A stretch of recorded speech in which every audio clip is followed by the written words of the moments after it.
a man single-handedly takes down all the fighters on the battlefield. Now, only 3 main fighters remain: the Shaolin abbot, Hyun Jinshin, the Mount Hua sect leader, Zhang Guang, and the Namgung clan patriarch, Namgung Huang. Since all the fighters who previously battled the man have exhausted him, they decide to seize this opportunity to kill him. The man glares at them, releasing an intense aura and declaring that only the 3 of them are left. They prepare themselves for the final battle, and in the very next moment, the man charges straight at Hyun Jinshin. Despite the sudden and furious attack, Hyun manages to block it, but is forced to fall back instantly. Hyun then curses the man, calling him the divine demon. Swinging his spear, Hyun uses the heavenly Buddha palm strike to attack the divine demon. However, the divine demon easily dodges the attack and leaps into midair, declaring that he will kill Hyun first. The divine demon strikes with his sword, but the monk Hyun blocks it and shouts at the others, asking what they are doing, as now is the time to attack the divine demon. The other 2 fighters immediately charge forward in an attempt to kill him. All 3 strike together. Zhang uses the Blossom Flash Strike, while Namgung unleashes the Thunder Rolling Strike, both claiming they will end the divine demon.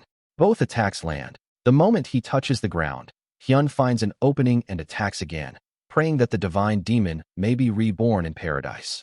However, before the attack can reach him, the divine demon leaps into the air and uses a technique that defeats Hyun instantly. The remaining 2 fighters are horrified as they see the divine demon, calling him a monster. Without wasting any time, the divine demon charges at them. Namgung immediately retreats, but Zhang is unable to escape in time and can only block the incoming strike. The divine demon, Zhang Qion, glares at Zhang while smiling. To bring down the man who single-handedly defeated the Central Plains, all the martial masters of the 9 great sects gathered together.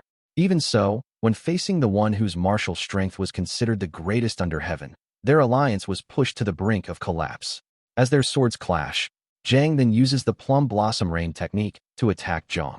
Although the attack appears overwhelming, the battle is not over yet. Zhang recalls the good old days with the love of his life, realizing that he cannot die here. He decides to unleash the demonic spirit sword art, 5th form, Black Dragon Execution. The attack is so fearsome that it takes Zhang down. Now, only Namgung remains. He attacks Zhang with all his might, using the Infinite Emperor sword art. The assault enrages Zhang, who thinks about Namgung's relentless attacks, yet he still refuses to give up. Soon, Zhang locates Namgung's position and strikes him with his sword. Despite taking the hit, Namgung remains alive, and Zhang is forced to retreat as well. Sliding across the ground, Namgung curses the divine demon Zhang, then unsheaths his sword and attacks again from behind. Spotting an opening, Namgung strikes Zhang from behind while laughing and declaring that Zhang's stubborn life ends here. Breathing heavily, the divine demon Zhang feels everything becoming clearer as he remembers his family. With those thoughts in mind, Zhang declares that it is time to finish this.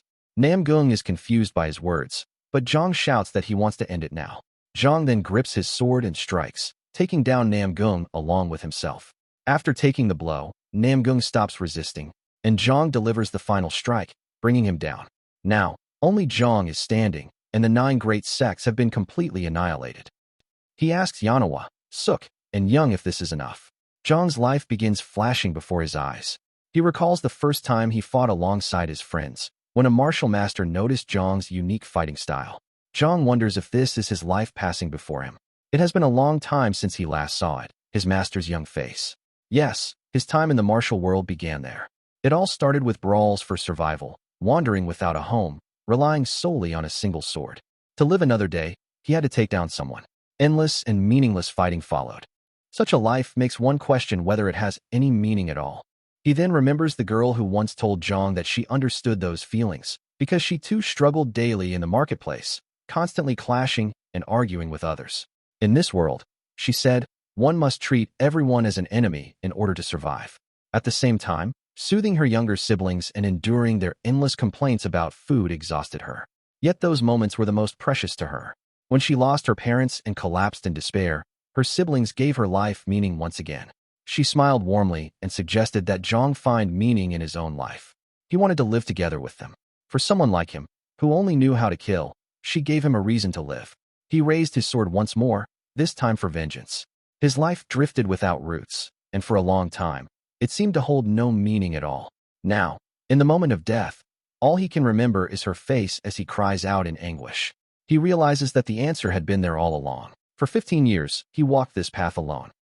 Though his sword had dulled and his body bore countless wounds, he gave everything he had to fulfill his revenge. Then, gazing at the faintly rising sun, he lowers the sword in his hand. Here lies the divine demon, Zhang Qian. Zhang's mind goes blank. But suddenly, he hears people arguing about something related to selling a clan's martial arts for a few coins. He wonders what this commotion is about. The scene shifts to another place, where a red-haired woman declares that since her elder brother suffered an unfortunate accident and can no longer carry on the martial arts line, her son will inherit the Manhwa clan's secret martial arts. The divine demon, Zhang, opens his eyes in confusion and wonders what is happening, asking himself if he is not supposed to be in hell right now. Zhang then notices a small child arguing with a red-haired woman, refusing her decision and stating that his elder brother is still alive and well. He insists that there is no way the clan's martial arts can be handed over to outsiders, especially since the woman's son is not even of direct blood. Another child adds that even if their brother can no longer practice martial arts, their grandfather's techniques must remain within the Manhwa clan. Hearing this, Zhang wonders who these people and children are. The red-haired woman's son smiles and steps forward, saying that this situation will not end like this, and that he has a proposal to make. Zhang turns his attention to him as the man continues, explaining that he has heard the two children are so poor that they cannot even afford food, so he is willing to wager money. In exchange, he demands the Hua Mujin art, while he himself will wager his clan's entire martial arts legacy. He then proposes a duel between himself and the clan's elder brother, with the winner taking everything. After making this suggestion, the red-haired woman's son asks for their answer. This enrages the children, who shout that their elder brother cannot even begin training because of his condition. They declare that they will not fall for such an obvious trick. Finally, Zhang speaks up, complaining that it is far too noisy, and asks who Mujin is. The children are confused by this, and Zhang calmly declares that he is the divine demon, Zhang. Dabo again asks about Zhang's identity, so Zhang introduces himself as the divine demon, Zhang. Hearing this, Dabo replies that it is not even funny and mocks Zhang, telling him he might as well call himself the king of the underworld instead. Dabo is the second son of the Changhua merchant group. Dojin and Soyan grow visibly embarrassed as they watch their brother behave this way. Dojin wonders why things always turn out like this at times like these. Dabo's mother, Bu Chuyan, then steps forward, stating that Mujin's madness is worsening with each passing day. Dojin appears very afraid of her as she clicks her tongue and continues, claiming that with the clan's eldest son in such a state, the fate of the Manhwa clan is already sealed. She says this out of blood ties and consideration, asking them to take her words kindly, and adds that it is not bad advice for Mujin either. Bu Chuyan is the master of the Changhua merchant group, who goes on to say that there is no need for further discussion and that she will take Mujin's silence as acceptance of the duel, so it should be treated as such. After that, Dabo and Bu begin to leave, informing Mujin that the duel will take place at the Baiyang Pavilion on the 5th day of the second month. Dabo turns back with a smirk and tells Mujin that this is a promise made between martial artists, and that if Mujin breaks the duel, he already knows the consequences. After saying this, Dabo laughs mockingly and calls Mujin the divine demon, Zhang, before leaving. Once they are gone, Soyan comments that she cannot believe they are deciding everything on their own. She then asks Zhang, or rather her brother Mujin, what he plans to do, pointing out that he has never even properly swung a sword before. Zhang asks in confusion whether she is talking about him. Both Dojin and Soyan nod in agreement. Hearing this, Zhang finds the situation amusing and even laughs, releasing his aura as he declares that he could defeat them all in a single burst of inner energy, considering their beginner-level strength. However, Zhang suddenly realizes that all of his inner energy is gone. Dojin and Soyan grow anxious when they hear this. Zhang then shouts in disbelief, asking what is happening, as he cannot sense even a trace of inner energy within himself.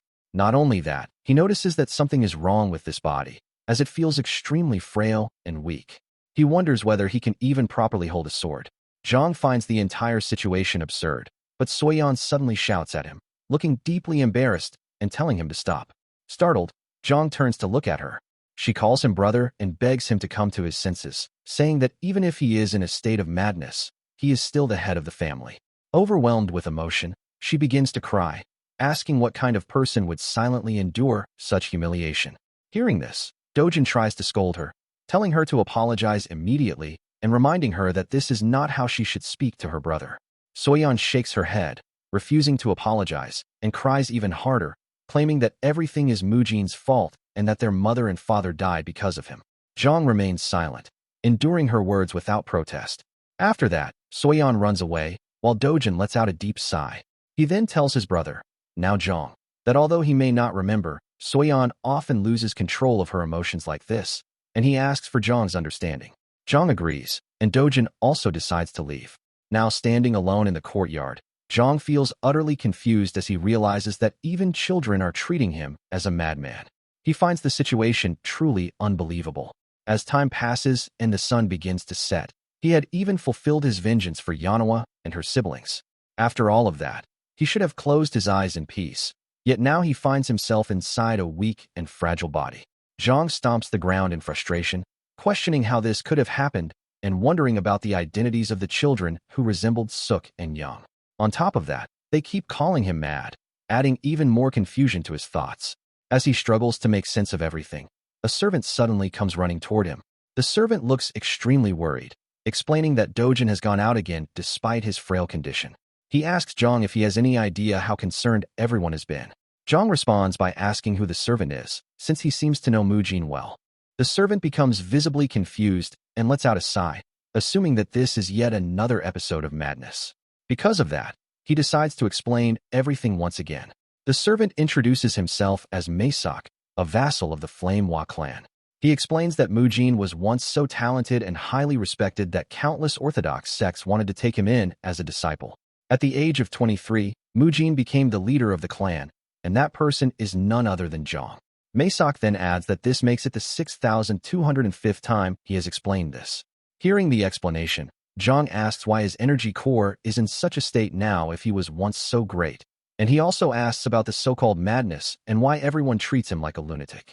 Maesok hesitates but eventually explains that 17 years ago, two friends, Dabo and Moojin, decided to have a duel without using inner energy. At the time, Moojin was 6 years old and Dabo was 9. They agreed to fight fairly, without relying on inner energy. Maesok does not know who suggested the duel first, but while the elders of both families were absent, the two children fought each other. Moojin enjoyed the fight greatly, and even complimented Dabo for blocking every single strike. In return, Dabo praised Moojin, calling him a promising genius admired by the Orthodox sects because of his honest and refined unarmed skills.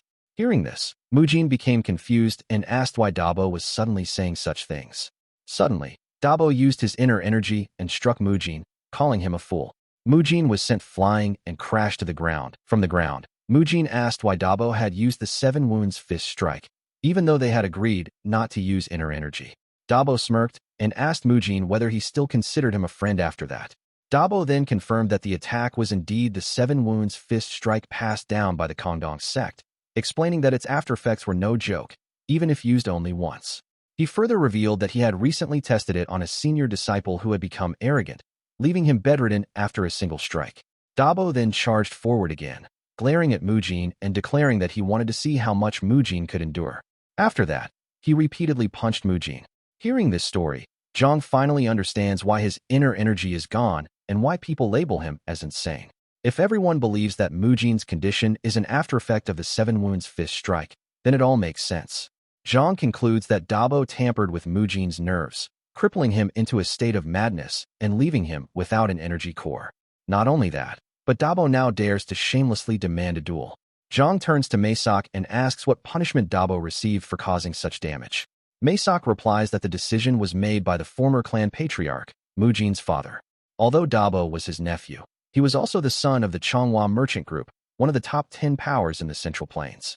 Because of this, Moojin's father only gave Dabo a stern scolding and chose to end the matter there.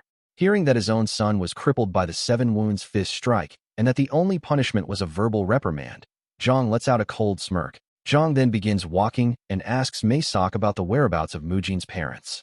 Instead of answering immediately, Maesok leads Jong to a room and explains that Moojin's condition worsened with each passing day, and his father fell deeply into debt while desperately trying to cure Moojin's madness. 9 years ago, Moojin's mother's illness worsened, and she passed away. 3 years later, burdened by debt and despair, Moojin's father also passed away. From that point on, The clan members viewed Mujin as a child who ruined his clan, a son who became the cause of his parents' deaths, and a brother who placed his younger siblings in hardship. The Flamehwa clan's reputation collapsed completely. All that remains are the debts incurred for Mujin's sake, 2 loyal retainers, a handful of martial artists, and Mujin's younger siblings, the Flamehwa clan's younger son, Dojin, and its daughter, Hwa Soyeon. Listening to this, Mujin recalls Soyeon bursting out in anger back then and realizes how a single illness destroyed the entire household. It is no wonder that Soyeon was so furious. Later that night, while reading through the books in Hwa Mujin's room, Zhang pieces together information from the historical records. As the divine demon Zhang, he died in battle against the 9 great sects. 30 years have passed since then, and the vivid sensations of the world around him confirm that this is reality. In short, Zhang now inhabits the body of Hwa Mujin, the Flame Clan's eldest son, a man considered mad and left without an energy core. Those Zhang needed to kill in his past life were already dealt with, leaving him with no regrets from that existence. However, now that he has 2 siblings who care for him and whose circumstances are tragic, they remind him of the 2 children from his past, Suk and Young. With that in mind, Zhang concludes that he must live this life now, and perhaps he can help Dojin and Soyeon, even if only a little. At present, his greatest obstacle is the Changhua merchant group. They crippled this body and ruined the clan. That is why Zhang must immediately prepare for his duel with Dabo, which is set for the 5th day of the month after next. Before then, he will need to rebuild himself to at least a beginner's level. As he looks at the letters left by his siblings, Zhang smiles faintly and says that it seems he will have to start over from the very beginning. After returning to his room, Zhang begins cultivating. Doing so reminds him of the first time he learned martial arts from his master. Back then, even breathing was difficult. Yet now, perhaps because this body's innate martial aptitude is extraordinary, he does not even need to go through the process of sensing energy. Simply closing his eyes is enough. Zhang's energy begins to flow throughout his room and even outside it, but suddenly he lets out a scream of pain. Even the retainers and Maesok hear it from their quarters and rush over, asking what happened. They open the door to find Zhang lying on the ground.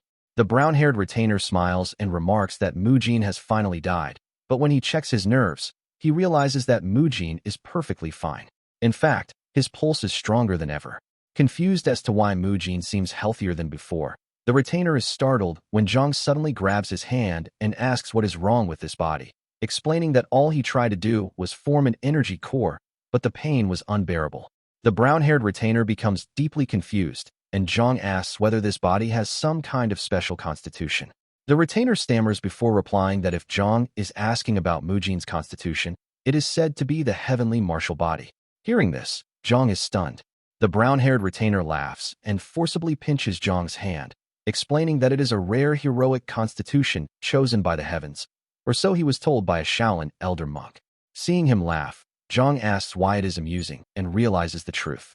This constitution is the complete opposite of what is suited for demonic arts. If a body filled with pure, upright energy attempts to cultivate demonic techniques, it will suffer extreme pain and, in the worst case, even death. Meanwhile, Zhang is lost in thought, wondering why, out of all the heavenly constitutions, he had to end up with the heavenly martial body. He also grows anxious about the duel, which is now only a little over a month away. Zhang then asks Maesok about the identities of the 2 elderly men present. Maesok explains that they are the clan's chief steward, Du, and Elder Zhou. Zhang is surprised to see such expressions on their faces, even though the eldest son has collapsed.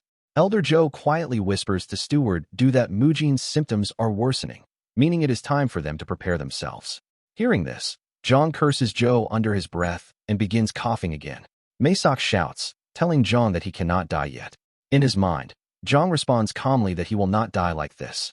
Rain pours down over the Hwa residence as Maesok informs Mujin that he had been bedridden for 3 whole days. Yet now, all of a sudden, Mujin is walking down the path as if heading somewhere. Grabbing an umbrella and hurrying after him, Maesok asks whether he is truly all right. As he walks, Zhang thinks to himself that he is doomed to die in this weak body, which took 3 full days just to recover. His face is covered in bandages, and he turns to tell Maesok to calm down, saying that he is making him look bad. More importantly, Zhang tells Maesok that he plans to duel and therefore needs a sword, which is why Maesok must go and obtain a few swords immediately. Hearing this, Maesok replies that they are in no position to think about swords when they are struggling to afford their next meal, as there is no money left to buy one. Zhang then asks if there is truly no money remaining in the household. Maysak explains that they are currently borrowing from a loan syndicate and that the outrageous interest rates have caused their debts to balloon to an enormous level. Zhang looks up at the lightning-filled sky and thinks that this family has truly fallen, meaning their financial problems must be resolved first. He then decides that taking on more debt is acceptable, as it would simply add to what they already owe. Hearing this, Maysak becomes alarmed and shouts that Zhang cannot borrow from them again. Zhang orders him to stop complaining and instead write a letter to the two elders, informing them that Mujin is merely going out for a walk. Meanwhile, in his room, Steward Du is shocked after reading the letter.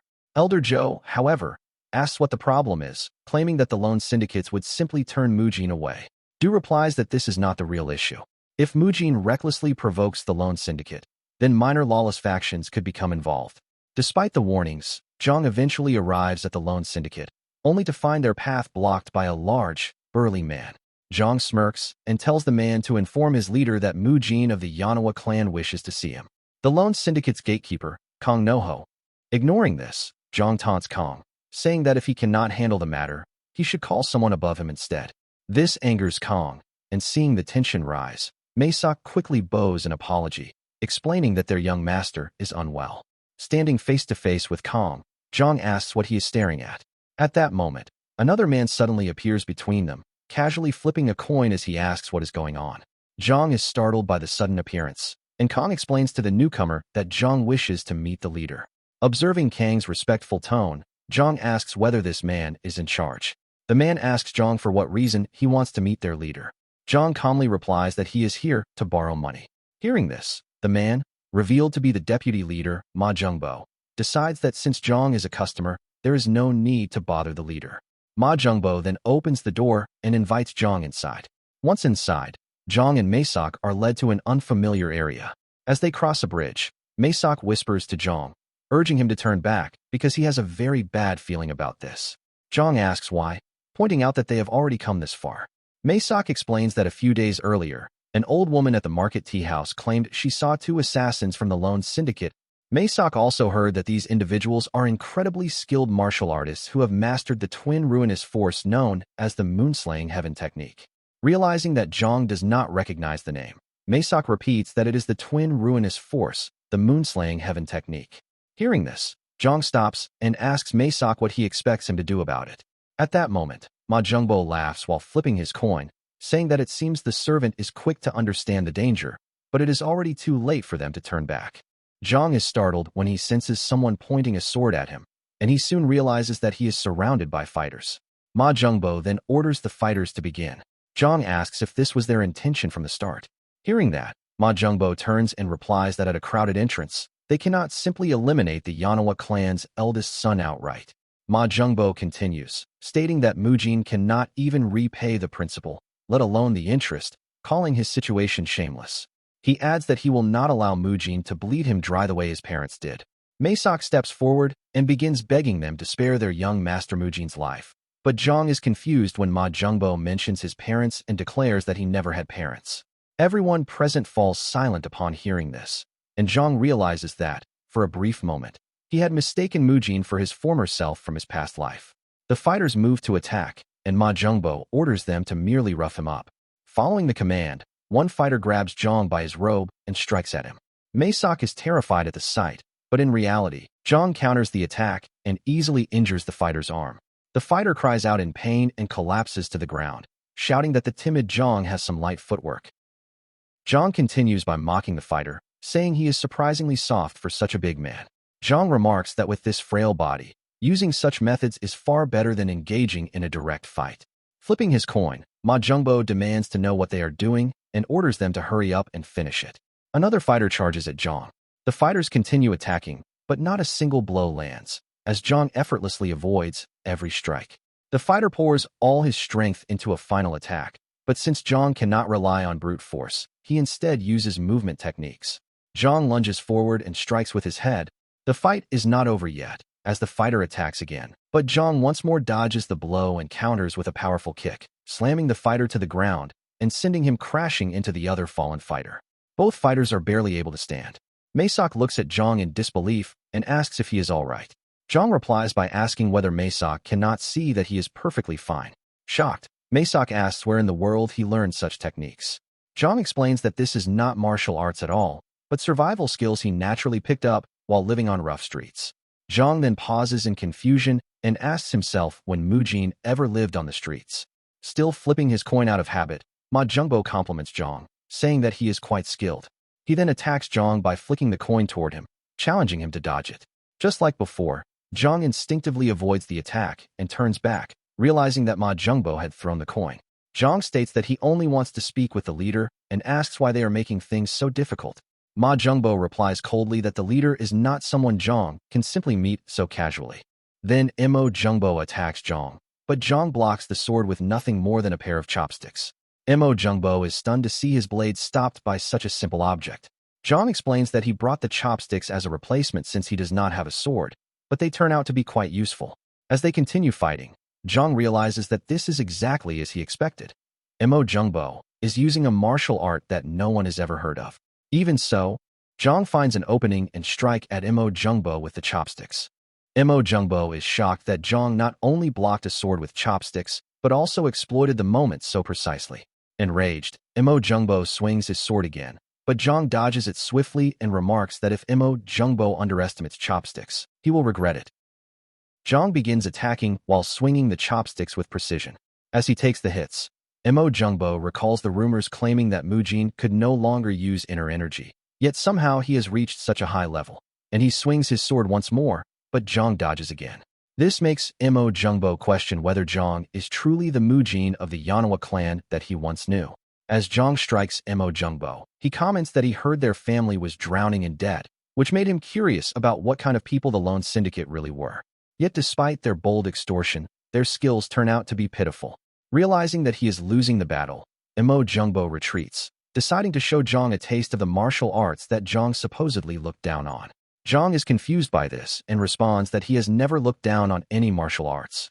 A purple aura begins to emanate from Mo Jungbo's sword. It is the moon-slaying heaven's secret technique. Mo Jungbo charges at Zhang with this technique, but Zhang stands fearlessly and replies that the ones playing games here are the Lone Syndicates. Mo Jungbo is shocked when Zhang dodges the technique, and Zhang immediately follows up with a punch.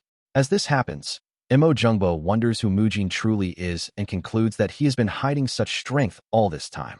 After taking the blow, demanding to know how he plans to deal with the consequences later. Hearing this, Zhang calmly responds that he did not come here to listen to threats. He adds that what he wants to hear next will help Mo Jungbo live longer. After saying this, Zhang repeats himself, then smirks and states that he needs to borrow some money. Still seated, Mo Jungbo hesitantly asks Zhang to speak about what he is curious about. Zhang explains that he wants to know why people who hate losing even a single coin would support a clan without any collateral. He believes there must have been some malicious intent behind it. Mo Jungbo stammers in response, claiming that Zhang has misunderstood and insisting there was no malicious intent. Hearing this, Zhang remarks that he can practically hear the gears turning in Mo Jungbo's head from where he is sitting. Zhang then threatens Mo Jungbo, warning him to think carefully. Terrified, Mo Jungbo finally confesses that it was done at the behest of the Changhua Merchant Guild. Zhang calmly states that he had already suspected it was them, and asks what kind of deal they had made. Mo Jungbo hesitates to answer, but Zhang threatens him again, stating that he is neither an enlightened Taoist nor a righteous warrior. He adds that if Mo Jungbo is going to be loyal, then he should be loyal to his superiors. Hearing this, Mo Jungbo becomes extremely anxious and reveals that there was a contract in which the Changhua Merchant Guild instructed the Lone Syndicate to lend the Yanawa clan as much money as they wanted at the highest possible interest rate. The guild ordered them to push the Yanawa clan into debt as though they were sinking into a swamp. Once the clan eventually collapsed, the Changhua Merchant Guild promised the Lone Syndicate a substantial reward on top of their usual gains. Mo Jungbo then hands over the contract to Zhang. After reading it, Zhang realizes that the Lone Syndicate had also taken the land as collateral. Since Zhang is borrowing 300 niang of gold today, he asks Mo Jungbo how much the amount would grow in 1 year. Mo Jungbo replies that, according to the contract, it would reach approximately 5,000 niang of gold. Zhang smiles and dismisses them all as nothing more than a bunch of clowns. He then tosses the contract onto the table, deciding to move on to another matter. Zhang asks Mo Jungbo about the whereabouts of the minor lawless faction. Without hiding anything, Mo Jungbo reveals that the minor lawless faction is actually part of the Four Heavens Alliance, a union of Sapa sections. Zhang is puzzled and wonders if such a faction even existed within the alliance. Mo Jungbo agrees and says he heard they only joined recently. Maesok quietly whispers to Zhang, asking when Mujin ever met them to be spouting such nonsense again.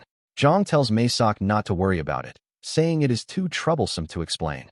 Zhang then asks why the man sent to retrieve the money is taking so long. Mo Jungbo nervously begs him to wait a little longer. Moments later, a fighter rushes in, painfully pushing the door open before placing 300 niang of gold on the table. The sight immediately pleases Zhang. After inspecting the money, Zhang praises it, saying it will be sufficient. Zhang stands up and tells Maesok to let go. Maesok, still seated, asks if Zhang truly intends to borrow such a large amount. Zhang orders him to take it without questioning. Outside, rain pours down as they leave the mansion. Zhang instructs Mo Jungbo to ensure that everything is properly recorded in the ledger that same day. He adds that once his business with Mo Jungbo's major client, the Changhua Merchant Guild, is concluded, he will return to settle every single debt. Mo Jungbo can do nothing but listen. From what he has seen, Zhang senses that the loan syndicate has also been exploiting common people, and he orders them to stop immediately. He warns that if they cross the line again, there will be serious consequences. Mo Jungbo replies that they will keep that firmly in mind. After Zhang leaves, Mo Jungbo gasps and thinks to himself that they will see who gets ruined first, while deeming Mujin to be the mad young master of the Yanawa clan. Zhang soon returns to his mansion. Steward Du then asks what on earth happened at the loan syndicate. Hearing this, Zhang explains that he simply went there to borrow some money because their subordinates were complaining that living conditions had become difficult. Zhang continues by saying that they must also feed the warriors of the Yanawa clan properly, because they cannot afford to have the rest of their people run away. Upon seeing the money, Steward Du asks whether Zhang stole it from somewhere, since there is no way a loan syndicate would willingly lend money. Zhang replies that he told them to properly record it in their ledger before he left. He then places his hand on Steward Du's shoulder and instructs him to focus solely on feeding and clothing his younger siblings. After saying this, Zhang begins to walk away, telling them to keep up their hard work. Once Zhang leaves, Maesok collapses onto the ground while Steward Du and Elder Zhou silently watch him. Steward Du then asks whether such madness can truly exist in this world, and Elder Zhou clicks his tongue in response. Meanwhile, Zhang enters the grave room, lights the candles, and closes his eyes. He says that since he never had parents, he is unsure of what he should say. He tells Mujin's parents that, for now, the financial issues are more or less resolved, so they do not need to worry. From this point on, he promises to take good care of his siblings and the members of the household, asking them to rest peacefully. It turns out that Soyan and Dojin are also there, quietly listening to what Mujin is saying. Zhang continues by mentioning that in a few days, he has a duel with someone named Dabo, and they are set to fight with a clan's secret manual at stake. Mujin's siblings appear happy upon hearing this, and Zhang reassures Mujin's parents not to worry, stating that he will decisively handle the matter. Afterward, Zhang goes to sleep. The next morning, Maesok stands outside Zhang's room while workers carry in the sword boxes. As they place them down, they wonder aloud why the boxes are so heavy. Maesok praises them for their effort, but the workers ignore him, clearly exhausted and complaining about their aching backs. Zhang wakes up and opens the door with a bright expression, saying that they have finally arrived. The sword boxes weigh 50 gun, 80 gun, and 110 gun. Maesok confirms that all of them are present. Zhang opens one of the boxes to inspect it while Maesok asks what he plans to do with these swords, pointing out that even the warriors who carried them struggled greatly. Zhang reaches for a sword and replies that there is only one thing to do with a sword, and that is to swing it. To start, he decides to try the lightest one, the 50-gun sword. However, it turns out to be extremely heavy for Mujin. Maesok asks whether Zhang truly plans to swing something this heavy. Zhang had expected this, but realizing that he cannot even lift the 50-gun sword makes him understand just how deteriorated his body has become. Still, Zhang resolves not to give up. Using all of his strength, he manages to hold the sword, claiming that he can somehow lift it with both hands. He then orders Maesok to stop staring and do what he was told.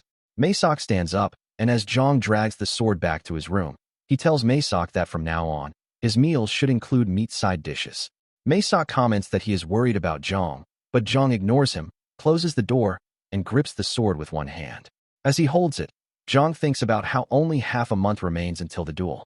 His current body possesses a heavenly martial constitution, which is completely incompatible with the demonic arts his master once taught him. That leaves him with only one remaining option, the sword style passed down by his master's close friend, known as the Nine Swords of Dugu. Zhang begins swinging the sword, believing this is now his only way to survive. The scene then shifts to another location, where a red-haired man is casually playing a violin. One of his subordinates informs him that Mujin has dealt with the Lone Syndicate. The subordinate confirms that, according to the carrier pigeon, they will be unable to take action for about half a month. Hearing this, the red-haired man wonders how Mujin possesses such strength despite lacking a dantian. He concludes that one's class is permanent, then smiles and remarks that he should prepare a small gift for the great young Master Mujin. He looks forward to the day of the duel, eager to see Mujin reveal all of his hidden facets. Now, Zhang is practicing martial arts and has come to understand how the heavenly martial body truly feels. If it is a body granted by the heavens, then it should at least be able to withstand this much. Sitting on the floor in his room, Zhang thinks about how everything he requested has already been prepared by Mesak. Now it begins. Zhang stands up and uses the solitary 9 swords, first form, declaration form. He can carry his sword and step forward at any time. Not even Mount Tai dares to block his path. Zhang practices the first form and then moves on to the second form, known as the breaking form. No matter what weapon comes at him, he will shatter them all. However, while using the second form, Zhang suddenly feels intense pain in his abdomen. He realizes that he is already reaching his limits with just this much effort, but he knows he must endure it. Zhang then kicks a ball, sending it swinging all around the room, and uses the third form, the sky-cleaving form. Even if an enemy's energy shakes the heavens, it will be split before this sword. With this form, Zhang cuts the ball into 4 pieces. He is drenched in sweat and suddenly feels even more intense pain in his back. Ignoring the pain, Zhang pulls a rope, deciding to move on to the next phase. As he pulls the rope, numerous bamboo poles fall from the ceiling. Zhang uses the 4th form, the void-cleaving form, a form before which no martial art can stand. He attacks the bamboo, declaring that all complicated techniques will fall to natural counterplay, and thus the simplest sword can divide them. However, it turns out that Zhang is unable to land even a single hit. In the very next moment, large wooden logs begin falling from above. Seeing this, Zhang charges forward, practicing the 5th form, the army defeat form. Even if a horde of enemies swarms him, they will kneel before this sword. This time, Zhang manages to break the logs in half. An ant swarm can never surpass an elephant. Before true strength, numbers mean nothing. Even so, one of the wooden pieces strikes Zhang on the head, making him shout in frustration. Zhang then proceeds to the 6th form, known as One Strike still contains water. In this form, Zhang swings the sword wildly. Even a floating leaf on water would be break in 2 by this blade. Afterward, Zhang realizes that all the mechanisms he set up inside the room have been used, so the next stage must be done outside. Once outside, Zhang uses the 7th form, known as One Point, Twin Earths, on stone dummies. The sword is said to open the earth beneath it. If it can break the ground, then size no longer matters. Despite his efforts, Zhang is unable to shatter them. So he moves on and break the stone instead. Next comes the 8th form, known as the heaven-sundering form. Even the sky itself will be split by this blade, leaving nothing in the world beyond its reach. After that, Zhang unbinds the sword that had been tied to his hand and uses the 9th form, known as the self-cleaving form. At last, he breaks his sword. He has no further reason to wield a blade. Zhang collapses onto the ground and closes his eyes, thinking that in the end, it is all just mimicry. He then remembers his master showing him the final form and asking whether Zhang had memorized it. Zhang, who was still a child at the time, replied that he had memorized it, but questioned whether such an unworthy sword style even deserved to be called a sword art. He recalls thinking that even the explanations were unbearably cringeworthy, breaking the earth, the sky, one's sword, and even oneself. To Zhang, it all sounds like something a child made up trying to sound cool. Zhang's master coughs and admits that he can't deny it, but he doesn't want his close friend's sword legacy to end like this. He explains that he couldn't carry it on himself, so he wants Zhang to take it up instead. Zhang's master reveals that his friend was the only swordsman who could stand toe-to-toe with him. Zhang is confused, knowing that his master's friend has no inner power. His master claims that his friend likely relied on moving internal skill and strictly insisted that it be passed on to someone outside of any sect, because those within the sect could never fully master it. Moving internal skill is a low-grade martial art that builds inner strength purely through physical movement, but it rarely improves energy channels. Zhang comments that moving internal skill sounds like a trash-tier method, which makes his master very angry. He flicks Zhang on the head, saying, That's how it is, so shut up already. Rubbing his head, Zhang submits. Anyway, his master continues, explaining that if one swings this sword style 1,000 times, their body will begin to change. At 100,000 swings, they will start to emit a sword aura. At 1,000,000 swings, very few under heaven could match them. Or so his master says. Even if Zhang practices 1,000 swings a day, he would finish mastering the technique in 3 years. Analyzing this, Zhang asks whether his master's friend was truly as strong as him. His master replies that he can't say for certain, but if they fought to the end, one of them would definitely die. Thinking about that, Zhang looks at the sky, wondering what kind of man his master's friend really was. The scene then shifts to Zhang, currently asleep, getting slapped by Maysak, who is trying to wake him. Zhang finally opens his eyes. Maysak asks if he is alright, saying he was worried because Zhang wouldn't get up. Zhang dares Maysak to hit him once more, threatening that he will kill him. Zhang then stands, thinking about how he fainted after performing just one sword form and not even completing 1,000 swings yet. He realizes he still has a long way to go.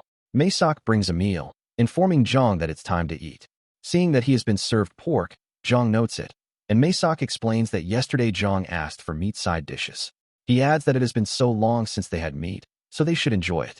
While eating, Zhang instructs Maysak that starting tomorrow, he wants beef instead of pork. Maysak is shocked, so Zhang explains that beef builds muscle better. He continues, saying that if money is an issue, they can use funds from the loan syndicate, and assures Maysak not to worry because he will borrow more later. Zhang then starts eating and instructs Maysak that until he fights Dabo, he will be eating 3 meat meals a day. Maysak asks Zhang where he first started learning martial arts. Zhang, while eating, questions why he is being asked and if it's weird. He explains that a person who couldn't even function like a normal human suddenly mastering sword techniques is, of course, unusual. Maysak replies that he is simply amazed. Mujin didn't know martial arts, yet he used a chopstick to defeat the guards of the loan syndicate, and now he is mastering this crazy sword style. Zhang gulps down his food and responds that he already told the kids, so telling Maysak doesn't matter. He then reveals the truth. He is not really the eldest son, Mujin, but the divine demon Zhang. Hearing this, Maysak interrupts, warning Zhang that if he starts spouting nonsense again, he will leave. Maysak explains that he worries about only one thing.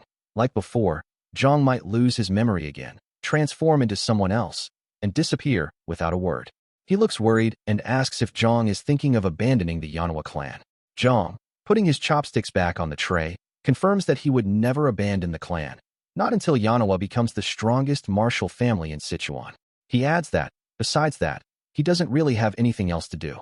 Maysak is shocked to hear that Zhang's goal is to make Yanhwa the strongest martial family in Sichuan. Zhang confirms it. Maysak gasps and taunts that it's ridiculous. Zhang flicks Maysak on the head and tells him to leave if he is done yapping.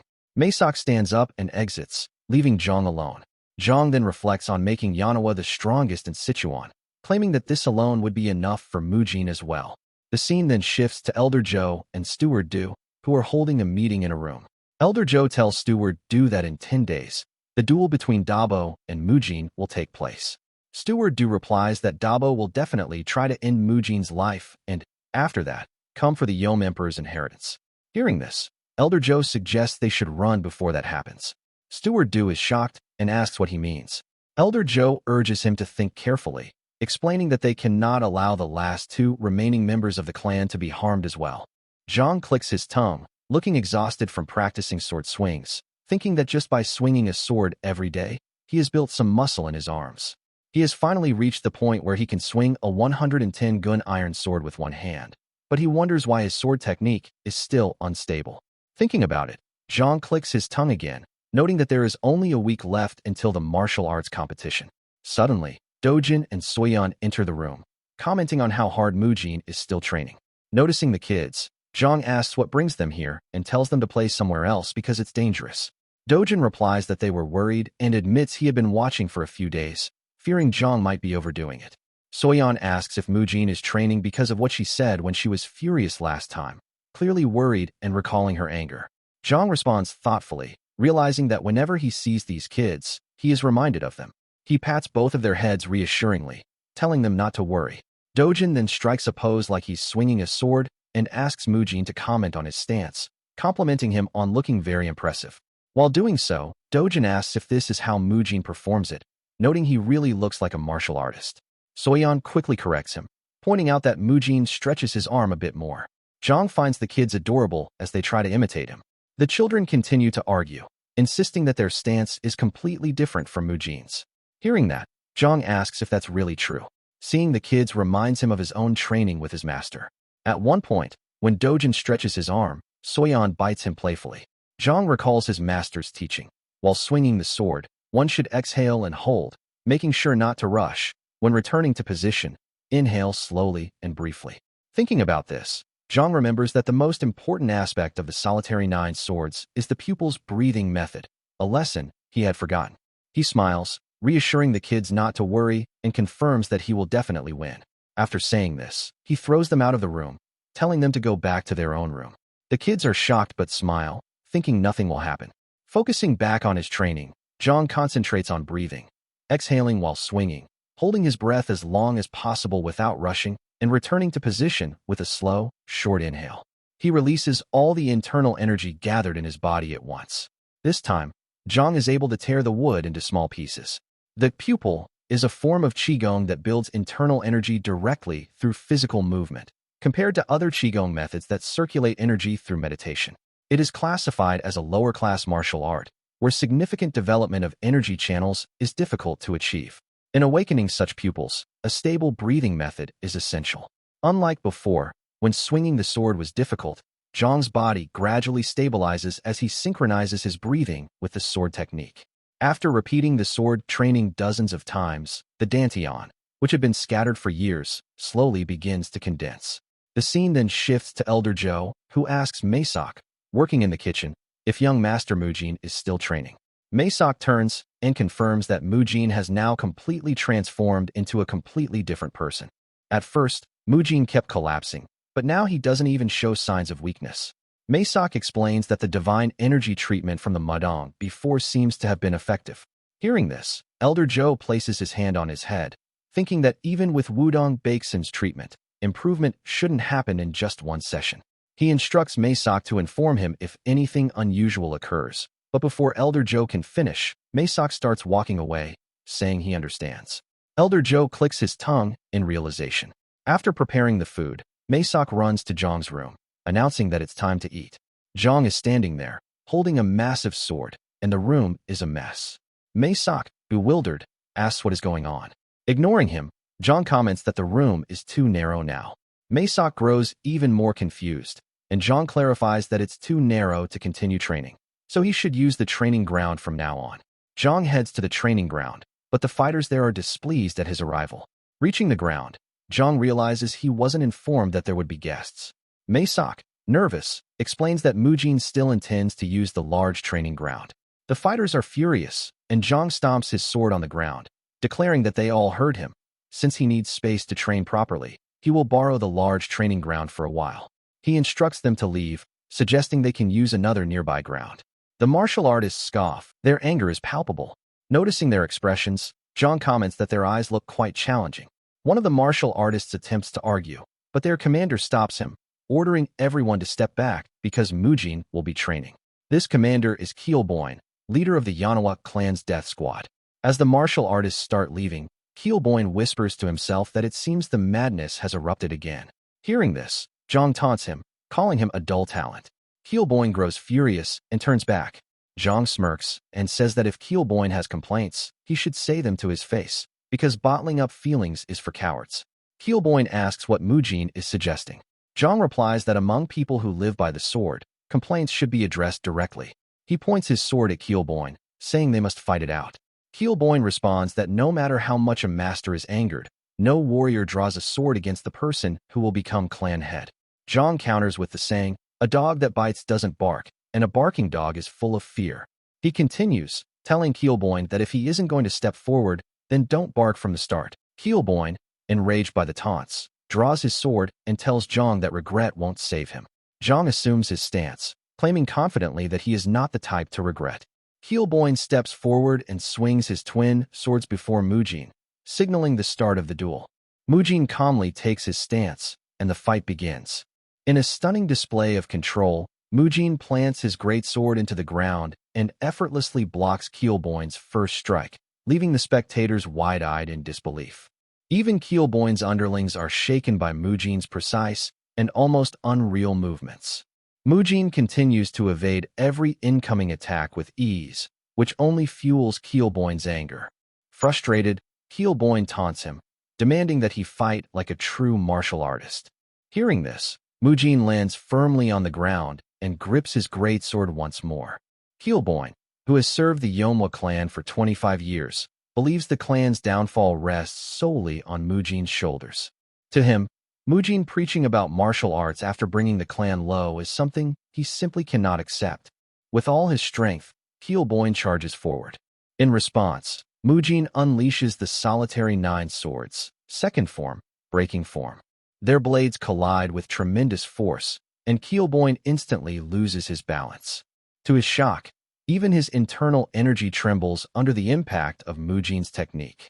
Without hesitation, Mujin sets aside his greatsword and drives a decisive punch into Keelboin, declaring that everything he said was true, but from this moment on, things will change.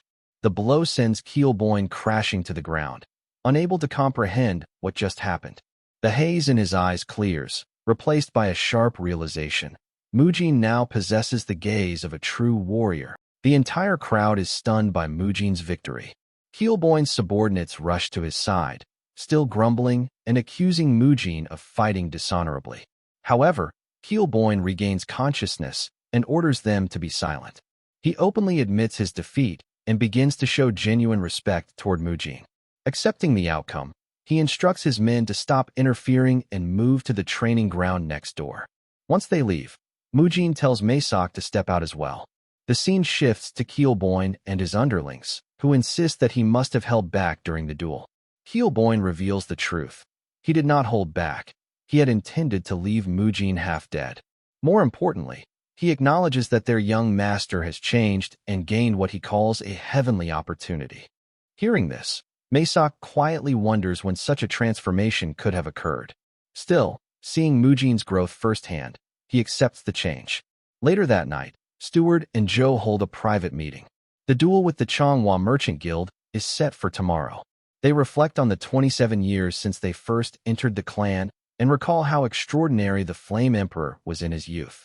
He arrived with nothing, yet demonstrated martial arts so remarkable that even the proud Tang clan acknowledged his brilliance. Drawn in by his radiance, both Steward and Joe pledged their loyalty to him for life. Now, however, they are considering breaking that loyalty in hopes of resolving the clan's bloodline crisis. For 17 years, they have watched young Master Mujin struggle with instability, and during that same time, they have witnessed the steady decline of the Yomwa clan. Convinced that they are acting for the greater good, they prepare to leave. All they require is enough money to resettle elsewhere, a few skilled martial artists, and 4 official permits. Still, Steward urges Joe to leave first. After all, Mujin carries the Flame Emperor's bloodline and may one day need help restoring his body. Meanwhile, to demonstrate their seriousness, the Changhua Merchant Group has hired the martial master of the Kongdong sect to witness the duel. Steward understands their true intention, to erase this mansion entirely. That is why he instructs Joe to go ahead to the promised location and wait. The younger ones will be shocked when they learn the truth, but there will be nothing they can do to stop it. The next morning, as they eat, Mujin complains that the meat is unusually tough. Masak explains that they can only afford the cheapest cuts, which are always hard to chew. When Mujin asks if they are short on funds, Masak reveals that the overseers provide them with very little support. After some light banter, Mujin asks about his outfit for the day. Masak jokingly remarks that Mujin looked better when he was covered in bandages. Mujin lightly smacks him in response, and the two prepare to leave. When Steward arrives, Mujin initially assumes he has come to persuade them to abandon the fight and flee. Steward denies this, reassuring him. Relieved, Mujin confidently declares that he will defeat their opponents and tells Steward to wait. However, Steward insists on accompanying him. Though Mujin thinks Steward worries too much, he ultimately sets off alongside Joe and Masak, ready to face what awaits. A large crowd gathers on the upcoming duel between the Changhua Merchant Group and the Flamehua clan. However, those favoring the Flamehua clan are left completely stunned when young Master Mujin makes his entrance, casually eating as he walks in. Soon after, Choyan appears and attempts to frame the situation as though the Hua clan were the ones who demanded this duel, carefully shaping the narrative to protect the Changhua merchant group's reputation. Mujin refuses to let that stand. He openly declares that they cannot allow the Changhua merchant group to seize the Flame Hua clan's secret manual. That is why they have no choice but to fight.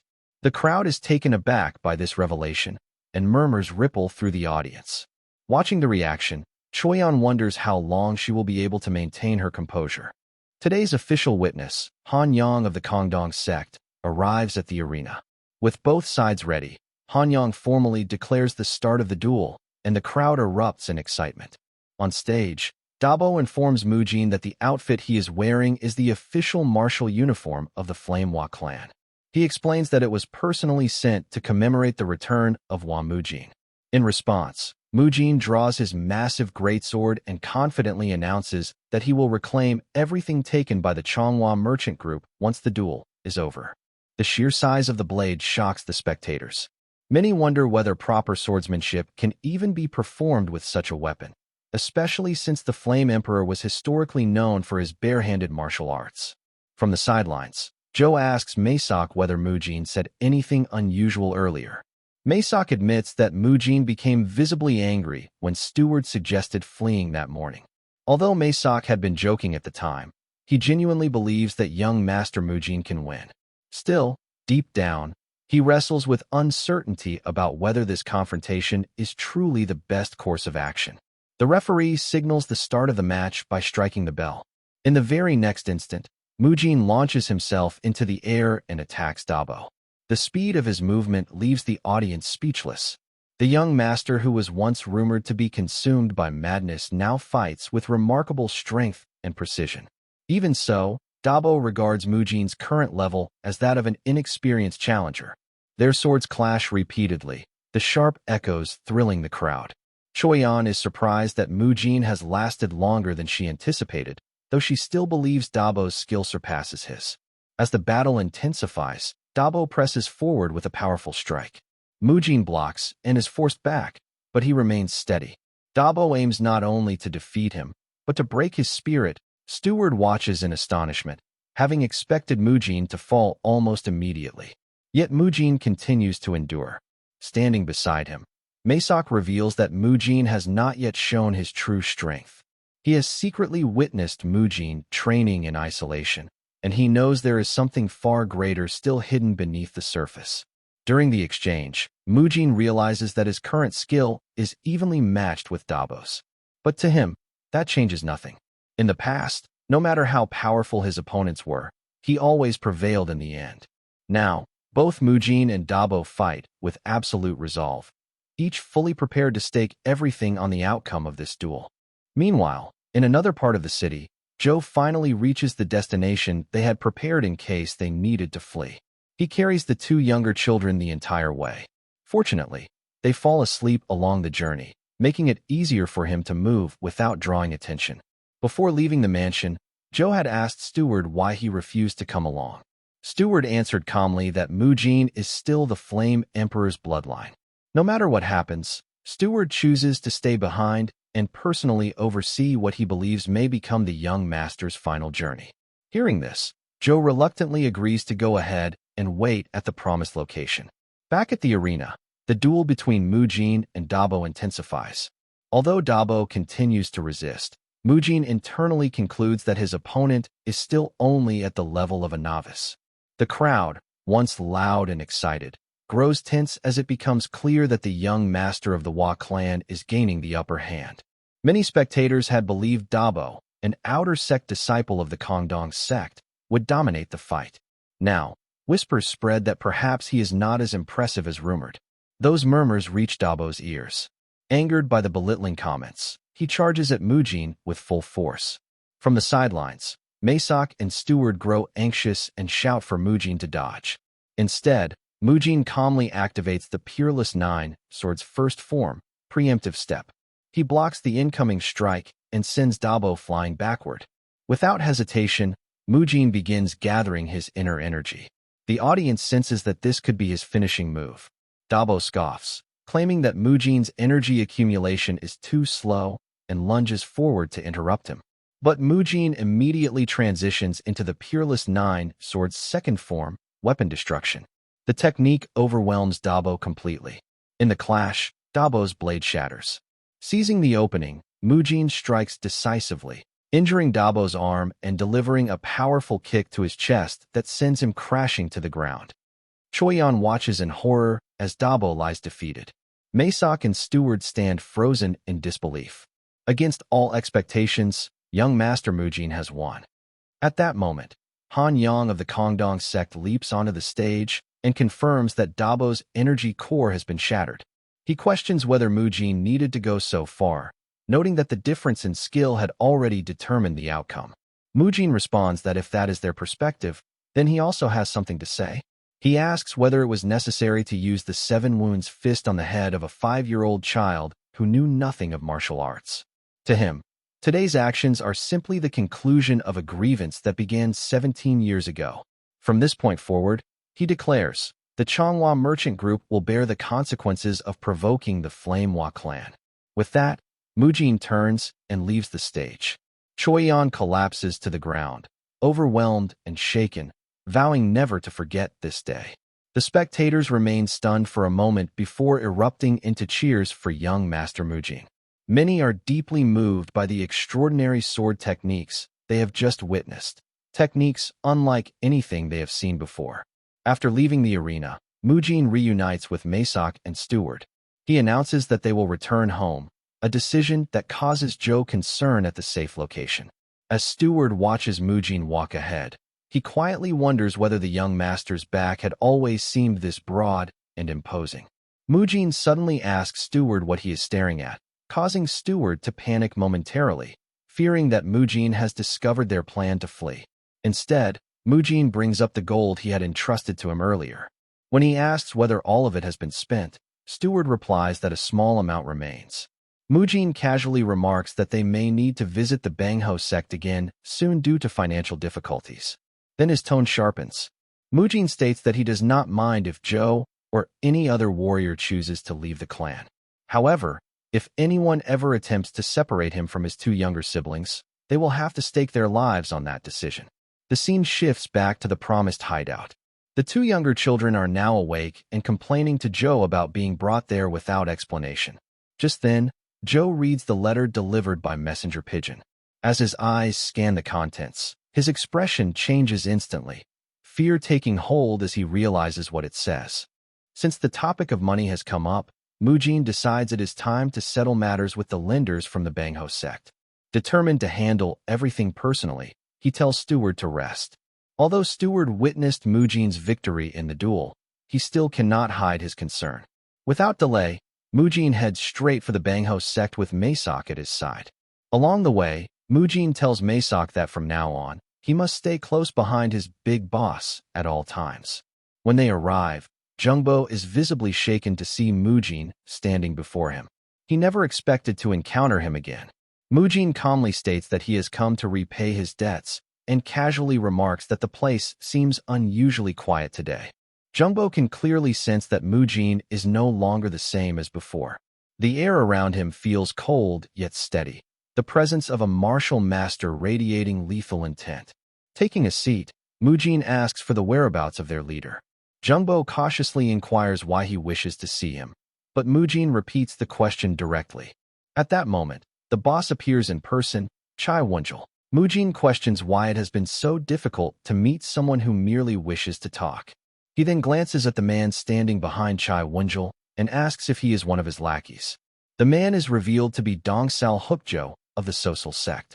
When Dongsal attempts to speak, Mujin cuts him off immediately. Offended, the man charges forward, only for his hand to be injured by a pair of chopsticks. He stumbles back in shock, realizing Mujin is far from ordinary. Regaining his composure, Dongsal attacks again, but Mujin effortlessly dodges every strike. Unable to comprehend how his attacks are being avoided so easily, he grows more frantic. In a split second, Mujin finds an opening and strikes again. Now desperate, Dongsal threatens that the Social sect will send pursuers after Mujin for this attack. Unmoved by the warning, Mujin prepares to finish him. Terrified, Dong Sao immediately begs for his life, offering all his wealth, properties, and possessions in exchange. Mujin pauses and agrees to take everything. Dong Sao claims his assets are located in D-Change and promises to retrieve them at once. Mujin allows him to go but issues a cold warning. If he fails to return, he will suffer far worse consequences. Frightened, Dong Sao flees without hesitation. That leaves Chai Wunjul, the head of the Bangho sect, who has witnessed everything. He bows repeatedly and begs Mujin to spare him, offering all his holdings in exchange for mercy. Mujin dismisses the plea as meaningless. As far as he is concerned, the property already belongs to him. Chai Wunjul hurriedly agrees to hand everything over. However, Mujin strikes him down, stating that there is no point in repeatedly offering what already belongs to him. Jungbo and the remaining underlings freeze in shock. Mujin turns and asks who stands next in command. Jungbo immediately steps forward, introducing himself as the vice sect leader and desperately pleading for his life. Mujin spares him without hesitation and then asks for a full evaluation of the sect's wealth. After calculating carefully, Jungbo estimates that the late leader's personal property is worth around 4,000 gold niang. Including all establishments, the Bangho sect's total assets amount to at least 10,000 gold niang. On top of that, there is an annual tribute of 500 gold niang paid to the social sect. Adding the assets together and including compensation for the harm caused, Mujin declares that the total now stands at 20,000 gold niang. Jungbo quickly agrees and rushes to prepare the transfer documents. Once Jungbo leaves, Mujin informs the remaining members that they should begin negotiating ransom payments for themselves. He clarifies that while he spared Jungbo, he never promised to spare everyone else. Terrified, the underlings beg for mercy. After settling all matters, Mujin transports the wealth back to the mansion. Steward is left speechless at the sight of the overflowing chests. Mujin casually remarks that each chest contains roughly 400 gold niang. However, Steward's worry deepens. The Bangho sect was backed by the social sect. Since Mujin already seems aware of this, Steward further reveals that Ju Su Gang of the Crimson Sword sect is a sworn brother of the social sect, alongside Death Black Crow and Red Crow. Upon hearing the name again, Mujin casually mentions that he has already dealt with Death Black Crow. He then warns Steward that opponents of this level may be difficult for him or Elder Joe to handle, but they should not measure Mujin by the same standard. If such trouble comes looking for him, he will simply eliminate it. Afterward, Mujin changes the subject and asks for tender beef to be prepared for dinner. He also reminds them to make sure his younger siblings are well fed when they return. With that, he heads to his room. Steward remains stunned. Death Black Crow is feared throughout Sichuan, yet Mujin treated him as insignificant. Watching the young master walk away, Steward cannot help but wonder whether this is truly the same Mujin he once knew. Later that night, Choyan secretly hires several rogue martial artists and orders them to attack the Flame Hua clan's residence. She instructs them to leave only one member alive. Determined and consumed by resentment, she resolves to destroy everything Mujin holds dear right before his eyes. There was once a golden era for the Flame Hua clan. A remarkable figure known as the Flame Emperor drew admiration from countless martial artists who filled the training grounds just to witness his presence. Even the prestigious Tang clan of Sichuan praised both his character and his strength. Within a single generation, the Flame Hua clan rose to become a force no one could ignore. Even renowned martial masters avoided provoking its warriors. In those days, the people of Xichang would cheer proudly whenever members of the clan walked through the streets. But after the Flame Emperor's death, everything changed. During the succession ceremony for the next patriarch, the new leader's shortcomings were exposed before the world. From that point on, the Flame Hua clan steadily declined. Loyal followers began to drift away one by one. The image of the Flame Emperor still lingers in memory. To the orthodox sects, he was a bold and magnanimous hero. To his enemies, he was an overwhelming martial master of unmatched power.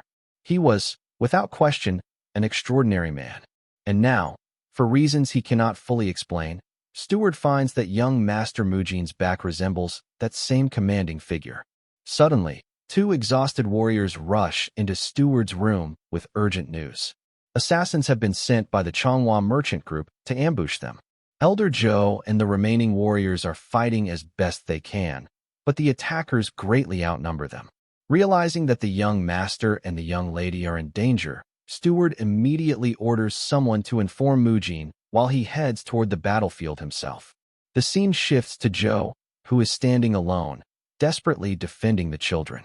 Just as he is about to be struck down, Steward arrives in time to save him. The assassins quickly turn their attention to Steward, attacking him together. He holds them off with determination, but one assassin finds an opening and forces him onto the defensive. The leader of the group orders the others to leave Steward to him and eliminate everyone else, except for one member. A precise strike lands, and Steward collapses to the ground. The assassins smirk as they debate which member to spare. Dojin steps forward bravely, shielding his sister. Impressed but unmoved, one assassin raises his blade to kill him. At that very moment, Mujin appears. The assassin halts briefly, then decides to eliminate Mujin as well. But the instant he closes the distance, Mujin takes him down before he can even react. Mujin charges forward without hesitation. The remaining assassins rush him all at once, but it makes no difference. Activating the Peerless Nine Swords' fifth form, Mujin takes them down in a single overwhelming strike. One assassin survives long enough to attempt a final attack, only to be defeated by Mujin in the next instant. Mujin leaves one attacker alive, injuring him and warning him not to move if he values his life. With the danger neutralized, Steward, Zhou, and the children are safe. Soyeon slowly opens her eyes and sees Mujin walking toward them. She tries to look around, but Dojin gently covers her eyes, telling her not to look. Mujin approaches and asks if they are hurt. Dojin assures him that he is fine. Mujin praises Dojin's courage and pats his head. He then instructs Elder Zhou to take the wounded and his siblings back to the manor. Afterward, Mujin turns to the surviving assassin and demands confirmation. Were they sent by the Changhua merchant group? The assassin remains silent. Mujin calmly states that if he answers honestly, he will be spared. Terrified, the assassin confesses. They were sent by Choyan, the leader of the Changhua merchant group. She hired them through a faction of hired killers. Having obtained the information he needed, Mujin allows the man to leave, but not without a message. He orders the assassin to return and report exactly what happened, that while Mujin of the Flame Hua clan destroyed the entire group. And he warns that if this hostility continues, there will be consequences. Mujin walks back from the town in the daylight. The rumors of him single-handedly taking down the Bangho sect now make sense to the public. Once called the Mad Young Master, Hua Mujin is now spoken of as the hidden dragon of Xichang. Upon entering his manor, Mujin is greeted by Maysak, who bursts into tears from relief at seeing his master safe. Ignoring the display, Mujin asks if all the injured have been taken to the medicine hall. Maysak confirms that not a single one escaped injury. The second young master, Dojin, and Soyeon are resting in their chambers to recover their strength. Mujin compliments Maysak on his efforts and instructs him to prepare a bath immediately. As night falls, Mujin reflects on the events with Dojin and Soyeon. Though it may seem ordinary, it is almost unimaginable for children of a martial clan to rest and recover in such a way. Yet Mujin refuses to let them witness the full cruelty of the world. If he could, he would shield them entirely, letting them experience only goodness. Dojin and Soyeon, and he silently vows to protect them. The next day, Mujin heads to the medicine hall and asks Zhou about the Red Flame art manual, leaving Zhou visibly shocked. Zhou hesitates and asks why Mujin wants it. Mujin, with a calm expression, asks if Zhou fears he might destroy the manual in another outburst. Zhou pauses, realizing he cannot personally teach Mujin the clan's secrets due to his condition. Mujin then reveals that starting tomorrow, he will personally train Dojin and Soyeon. Judging by Zhou's expression, Mujin senses his doubt, but reassures him that there is nothing to worry about. Reluctantly, Zhou hands over the secret manual. After Mujin leaves, Zhou exhales deeply and turns to Steward, asking if this is truly safe. Steward, however, advises him not to worry. They have both witnessed Mujin's overwhelming swordsmanship firsthand. Mujin is improving at an astonishing rate, and it seems he is nearly cured.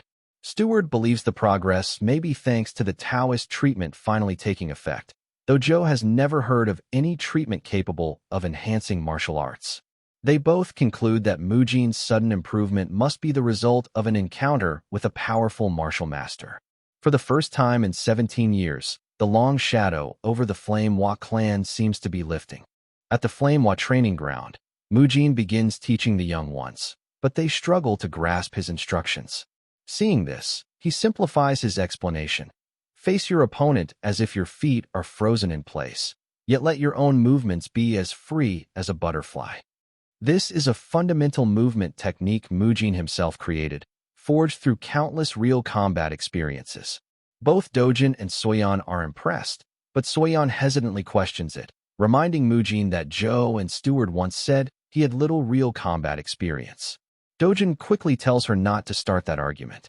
Ignoring their chatter, Mujin moves on to actual sparring, instructing them to attack him using the basic fist techniques they had learned. They try to strike with all their strength, but their form is so poor that Mujin grows concerned. They cannot balance their weight, fail to rotate their lower body, and lack even basic control over their movements. Shaking his head, Mujin decides to end the training for the day. Their potential is greater than he expected, but their bodies must be strengthened before learning advanced techniques. He tells them to rest and promises to see them again at dinner. Once the young ones leave, Mujin exhales deeply, reflecting on how difficult it must have been for his master to train him. But he vows to restore the Flame-Hua clan to its former glory, revive its martial legacy, and track down the one who bore the cursed swordless mark, whom he failed to defeat in his previous life. He swears to kill that person, no matter what it takes. Gripping his greatsword, Mujin notices that he can now lift it effortlessly with one hand. Not only that, he can feel the energy in the air. With each repetition of his sword forms, his speed continues to increase. A few days later, Joe and Stewart return. Mujin simply nods and tells them, "Good work." Masak, flustered, begins rambling about all they endured to protect the young ones, but Mujin interrupts angrily, reminding them that they were the ones who caused the danger in the first place. "If I had arrived even a moment later, you all would have been in big trouble. Don't let this happen again." At that moment, the Taoist Du Yangsu arrives, boasting about how his medicine cured Mujin. Initially unfamiliar with him, Mujin dismisses the Taoist, telling him to leave. Masak quickly informs Mujin of Yangsu's role in his recovery and apologizes. Mujin, however, steps aside, gestures for Yangsu to enter, and finally welcomes him into the manor.